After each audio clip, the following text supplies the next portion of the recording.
Hey everybody, it's Mrs. Hunt, and I hope you're having a great day. This week we're looking at Module 3, and we're going to start the cell, so I'm super excited about that. I really enjoy learning about the cell and all the little parts inside. So this unit is going to take us 3 weeks to go through, and I'm trying to slow down. Some of you guys just felt really overwhelmed with the first 2 weeks of school. So I'm trying to slow it down as best I can with still getting ready for that EOC. But this first unit, we're just going to begin to look at the cell. So first of all, I wanted to go over some things from last week, some things that I noticed. First of all, some kids are having a hard time with due dates. So on the Google Classroom, I've created a document here to help you all with the Google Classroom. All right, and this one just explains when everything is due. So if you are my first, third, and fifth period classes, my first period, Monday kids, your work is due the following Monday. So try to get that in. When you come into class with me on Monday, ask me any clarifying questions. If you don't understand something that from the assignment, you technically have until midnight to get everything turned in, but I wouldn't wait that late. My Tuesday kids, a first period, you have until next Tuesday. My virtual first period, your work is due Tuesday. So in the Google Classroom, it'll say that everything is due on Tuesday. So you just have to remember, if you're a Monday kid, you're supposed to get it in by Monday. I won't start grading anything until Wednesday because that's when my plan period is. So make sure you're getting your work turned in on time. My third period follows the same pattern. Monday students, your work is due Monday. Tuesday students is due Tuesday. My third period virtual, yours is due on Tuesday. And remember in the Google Classroom, it'll say everybody's is due Tuesday. Fifth period, Monday students are due Monday, Tuesdays are due Tuesday, and fifth period virtual is due Tuesday. Make sure you guys are getting your work turned in. Fourth period, you guys are Wednesday, Thursday kids. So my Wednesday kids have until Wednesday by midnight to get your work turned in. My Thursday kids have until Thursday to get your work turned in. My virtual kids on for fourth period will also get their work turned in by Thursday. In the Google Classroom, it'll say everybody's work is due Thursday, and I'll begin grading that work Thursday morning and Friday during my plan. Hopefully, I can get everything graded by Friday and for the previous week. Today is Sunday, and I'm at work getting work done because there's so much to get done. Sometimes we have to sacrifice our own time in order to get things done by a due date. My due date is Monday. I have to have everything ready to go Monday morning. So I'm here Sunday getting work done to make sure I'm ready for you guys on Monday. Make sure you keep up with your due dates and get everything turned in. Some of you guys are rocking it and doing a great job. You've got 3 assignments on Infinite Campus, and they're all looking really good. And some of you are still struggling to get things turned in by your due date. So please let me know what I can do to help. All right, I'm going to exit out of here, and we're going to start Module 3 this week. So I've tried to give you numbers to help you out with what we're doing. So we're going to start here in the cell.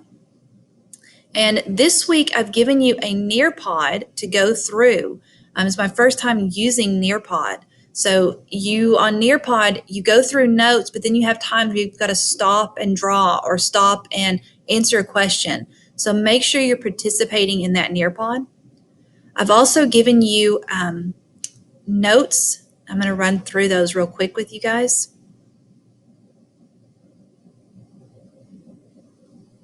As soon as it opens up. These notes go with our textbook, so it's a great way to go back into the book and make sure we're keeping up with everything. So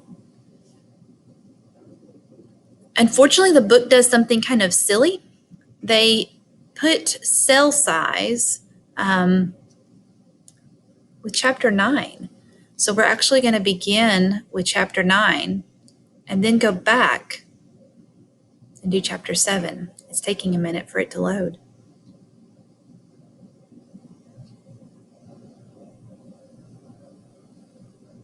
There we go. Okay. All right, so you're going to begin with chapter 9, section 1. It's just a small section, and that's on cell size and limitations. Then we're going to go into chapter 7, section 1, and talk about the discovery of the cell theory, and then you're going to go into chapter 7, section 2, and talk about the plasma membrane. So this week, we'll focus on these 3 units, or 3 little sections. So we first talk about why are cells small? That seems kind of silly to think that I'm made out of a billion cells. Why don't we just have just a few to get around? Well, let's look right here. So this is an example of 3 different cells. And this little funny symbol right here stands for micro. So this is instead of a millimeter, this is a micrometer. So we're getting into the microscopic. So here we have a cell, and you can see the nucleus inside, and you see the nucleus doesn't change. So we're going to watch a video, and in the classroom, we're going to do a demonstration where we're going to look at like Jell-O cubes, and we're going to see how things move through that cell and move through to get things. What things move through a cell? Oxygen. I need that to get to every cell in my body. CO2, carbon dioxide, I need to get that out. I need water to move through, and I need nutrients to move through. So as I'm eating and drinking, I need that nutrients to move and diffuse through my whole body. So when we look at a small cell, we see that it diffuses quicker. It's able to get in or out of the cell faster. Larger cells are really slow. And then big cells take a really long time to diffuse. So hopefully with the video, you're going to see a little bit better. But what we talk about is the surface, the outside, to the volume ratio. So as cells grow, the volume increases more rapidly than the surface area. The cell might have difficulty supplying nutrients. So here's another picture. So we have surface area and then the volume. So this cell right here has a surface to volume ratio of 3. So it's got a bigger number. Notice as, I'm going to move my face here. Notice as the cell gets bigger, the ratio or this number gets smaller. I think about this as like a water balloon. Have you ever blown up water balloons before? So as the inside that water starts to fill, the balloon starts to get thinner and thinner and thinner and then heavy because the water inside is really heavy. And what ends up happening to that water balloon? It ends up bursting everywhere on top of you. So it's kind of similar with the cell membrane. A small cell is really efficient to be able to move in and out, but as you get bigger, it doesn't work as well, and it's really slow. So we look at this number right here, and if it's bigger, like a 3, that's good. And if it's really small, like a 0.75, we know that the volume is really big, and it's really slow to move. Okay, I'm going to move me again. All right, so transport of substances is moving by diffusion. So diffusion is movement in and out of that cell. So we're going to talk about that a lot. But over a large area, it's too slow to be able to move. Okay. The cell needs signaling proteins to move throughout the cell. It's also limited by its cell size. So what do you have to know? 1, small cell better. 2, surface to volume ratio. Why can't they be big? Surface to volume ratio. The volume is too big compared to the surface, it doesn't move. Surface to volume ratio limits cell size. All right, then we're going back to chapter 7, and we're hitting 7.1 and 7.2. So 7.1 is the cell theory. All organisms are composed of one or more cells. The cell is the basic unit of structure and function of living organisms. And all cells come from pre-existing cells. I have a great video here that rocks out to the cell theory song and really will get stuck in your brain. This is Robert Hooke. He is a dapper gentleman here. So Robert Hooke is the one who first discovered the cell, and he named it cell because it looked like a prison cell, which in Latin means tiny room. So that's what we first made our first observations. Anton van Leeuwenhoek Matthias Schleiden and Theodor Schwann and Rudolf Virchow also made observations. They also contributed to the theory, the cell theory. And they are some of those modern or those first scientists that we really, look at as giving credit. Remember in the characteristics of living things, we talked about that the first week of school. All living things are organized, responds to the environment, have a metabolism, develop homeostasis, can reproduce and evolve. And one of those is being organized and made of cells. So that's one of the main characteristics of living things. Last week, we got to use the microscope in class. Monday kids did not, but they will on this Monday. My virtual kids, I hope you're able to click through the simulation on the microscope and you're able to see. This week, I'm going to try putting together some slides for you of pictures so you can see the differences in cells. I wanted to tell you real quick, plant cells are a lot bigger than animal cells. They're easier to see. Animal cells are smaller, but you should be thinking smaller is better. It's more efficient. So in our organs, in our body, and how things need to move around our body, we need tiny little cells for it to move and function better. So it's better to have the smaller cells. So this is a light microscope. It uses light to be able to move around. And this one can magnify up to 1,000 times. We looked at those in our classroom this week, and we'll get better at it this week. All right, the electron microscope is another microscope, and it measures teeny tiny and can see into atoms of the cell. It gives us up to 500,000 times magnification, which is good to let us see prokaryotic cells. All right, you've seen this word prokaryotic cell in your classification. Prokaryotic, oftentimes I'll say no nucleus. It's catchy, but don't go to social studies and say no, because pro means you're for something. So if it says pro women's rights, we're for women's rights. But no nucleus is easy and catchy to say. No nucleus, no membrane-bound organelles. Eukaryotic cells. You are a eukaryote. You have a nucleus. Of course you do. You're a very smart individual in kingdom Animalia. Your cells would be the most complex, and you would have a nucleus. Eukaryotic cells have a nucleus in their cell and membrane-bound organelles. Cell types. So again, prokaryotic, no nucleus. Eukaryotic, you have a nucleus. We also group things by unicellular, meaning they only have one cell, and multicellular, meaning they have more than one. Hopefully, these words are familiar for you from last unit.